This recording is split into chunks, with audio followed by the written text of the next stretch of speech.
If you want the best fragrance under $20, this might be it right here. So let's review Lattafa Qaed Al Fursan.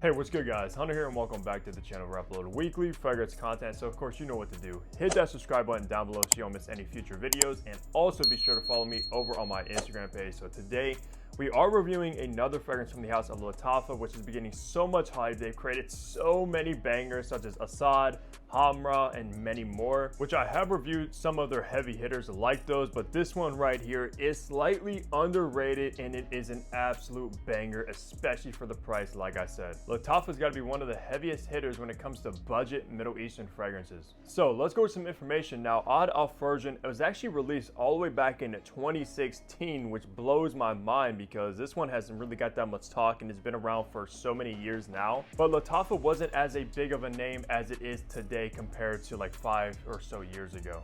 For the price, only size you can get this in, which is 90 ml, is going to run you around that $20 mark. You can find it for less than 20, sometimes more than 20, but at the end of the day, this might be the best fragrance for around $20, and I mean that. Concentration with this isn't eau de parfum, so they didn't even cheap out with the perfume oils in here, so you are getting a pretty highly concentrated fragrance. Obviously less than an egg straight, but way more than like an eau de cologne or an eau de toilette. When it comes to the perfumer that created this, it is unknown, and that's usually the case with these Middle Eastern fragrances. They don't usually list who is the nose behind it, so if anybody knows anything about that, leave a comment below. All the information out of the way, let's get the packaging and presentation you'll get with Lattafa Qaed Al Fursan now. All right, take a look at the box first. I think the box looks amazing in the black and gold color scheme. Of course, you got the Arabic right there. You got the stallion horse, Lattafa, eau de parfum natural spray, and this is a 90 ml like I said. On the bottom, you will find your barcode and batch code to authenticate your product and see when it was produced.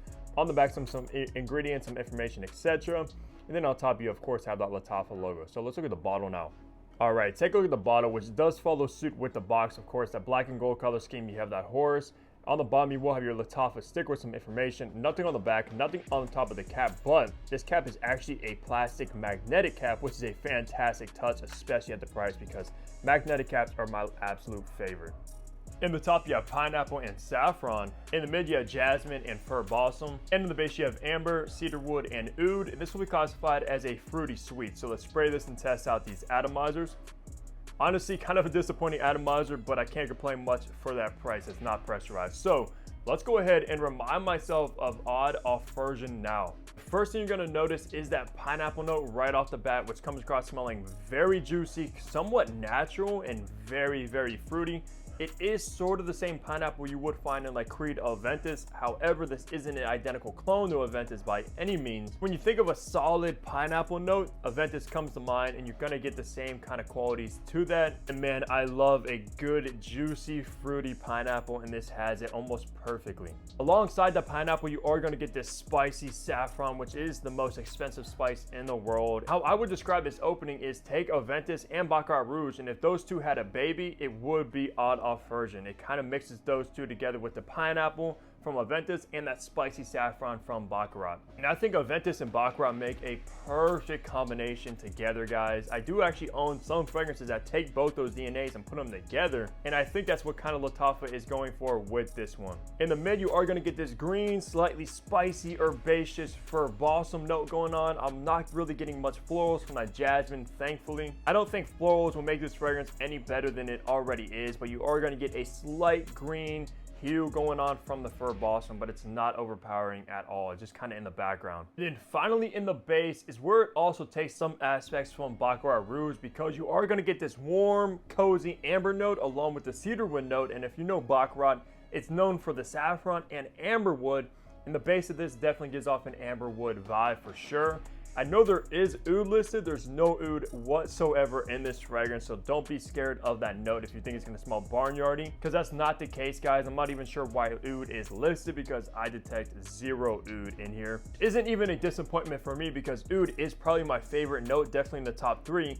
But oud doesn't have to be in every single fragrance, if you know what I mean. This fragrance right here is perfect without any of that oud listed. Pretty much just an ambery, woody base that is resembling Baccarat Rouge 540. Like I said with that opening, guys, this isn't just Baccarat Rouge 540. So if you hate the DNA of BR 540, still try this one because, like I said, it has a lot of that aventus kind of quality going on mixed together with Baccarat. And I think those two heavy hitter fragrances make for a perfect combination. And those are probably two of the most popular niche fragrances on the market. You combine them together, it just makes for a sexy, fruity, spicy, ambery fragrance. And for $20, this is an absolute must-have in the collection for pretty much anybody. For the best seasons to wear on a version, if you do get a bottle of this stuff, it's very, very versatile. Like I said, just like aventus and Baccarat, those are two like signature scent, versatile niche fragrances on the market that can be worn all year round. The same case scenario with this fall, winter, spring, and summer easily. Even though you can pull it off all 4 seasons, it might be a little bit too heavy for like an extreme high heat summer day, just because it's very fruity, woody, ambery.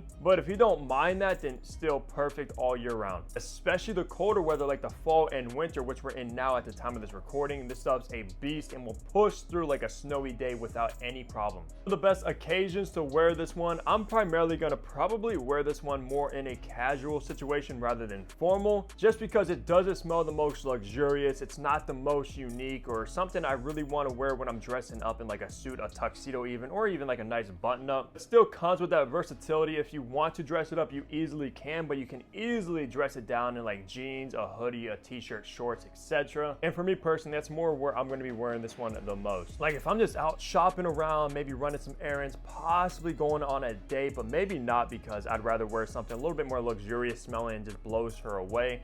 Not saying this smells cheap, but it doesn't smell expensive either, if you get what I mean. Truthfully though, it is hard to have a fragrance that can be both dressed down and dressed up, and this one can pull it off at the end of the day if you really wanted to. For gender with this one, for me personally, I think this one is very unisex, slightly leaning on the masculine side. Of course, if you take aventus, it's a very masculine niche smelling fragrance, at least in my opinion. Then you have Baccarat, which is unisex, leaning maybe feminine. But at the end of the day, when you combine them two together, you really do get this masculine, fruity pineapple, the spicy saffron, and that ambery, woody base, which for some reason, combined together, it does slightly lean more masculine than feminine. But at the end of the day, if you're a woman watching this one, you love Baccarat, and maybe you do like aventus as well, and you kind of want to try those combined, absolutely give this one a shot, and you really can't go wrong for the price either. But I do think it leans slightly more masculine at the end of the day. Plus, I do think all the fragrances from Lattafa are targeted as unisex. When it comes to age groups, for me, I do think this one is a little bit more on that youthful, kind of playful, fun side of things. Rather than like grown or mature vibes, I do get a little bit more of a playful touch. This would be a perfect like clubbing fragrance if you're in your early 20s, mid 20s, etc. That's probably where I would actually pull this one out the most, is if I'm hitting the clubs, especially during the evening time. Talk a little bit later about the performance, but sneak peek, guys, this would probably destroy every other dude's fragrance in the club if you do pull this one out. And like I said a little bit earlier, it is sexy. It's the kind of fragrance you dress casually when you're hitting the club, sweating, etc. Man, this is just so good for that environment. Disclaimer though, if you are a little bit older, you can absolutely still wear this one. I know people get kind of funny about that when I categorize fragrances with age groups, but I'm just trying to paint you guys the best picture, because at the end of the day, some fragrances do smell childish, youthful, and some smell very mature and old school, like dated, etc. I'm just telling you guys what I think each fragrance is the best suited for. Plus, I'm the one reviewing this fragrance, so I can say whatever is on my mind. Wrapping the review off, talking on the performance with this one, and guys, like I keep saying, this is an absolute beast of a fragrance. Easily gonna get you around 10 hours of solid longevity, maybe even pushing that 12-hour mark at the end of the day. But I will stick around maybe 10 hours of good longevity so you don't get your hopes up if you do get a bottle of this stuff, but still an absolute beast. And when it comes to the projection, very loud, almost room-filling projection. Like I said, the perfect clubbing fragrance where you're gonna overpower all the other dudes in the club's fragrances and kind of like get the ladies' attentions towards you. Because most dudes in the club are gonna be wearing like Sauvage, Versace, Eros, very generic smelling fragrances that do perform, but I think this one actually performs way better than a lot of those club-going fragrances in my opinion. Pretty much a fragrance that gets you 10 hours, 12 hours of good longevity, loud, room-filling projection that everybody's gonna smell in you. And when you walk around, especially if you're sweating, Man, the sillage this stuff gives off behind you or your scent bubble is heavenly, guys. Trust me, this will get you a ton of attention and compliments. So if you're like introverted, you don't really want attention, this might not be the fragrance for you. But if you are an extrovert and want that attention, want people coming up to you, asking you what you're wearing, you smell good, etc., this is gonna do it. So for around that $20 mark, you're getting a versatile fragrance that can be worn all year round, smells sexy, seductive, and just incredible. With beast mode performance, you honestly cannot go wrong with Lattafa Qaed Al Fursan, to be honest. And it smells like a mix of aventus and baccarat. Come on now. That's gonna do it for my review of Lattafa Qaed Al Fursan. Let me know down below if you tried this one and what is your favorite fragrance from the house of Lattafa, because I know a lot of you guys have tried them because they're popping up everywhere and getting so much hype. And this is one of my favorites from the house, without a doubt. Besides that, leave a like on the video, subscribe below if you haven't already, and of course, I'll catch all of you back here in my next upload. Take care, everybody.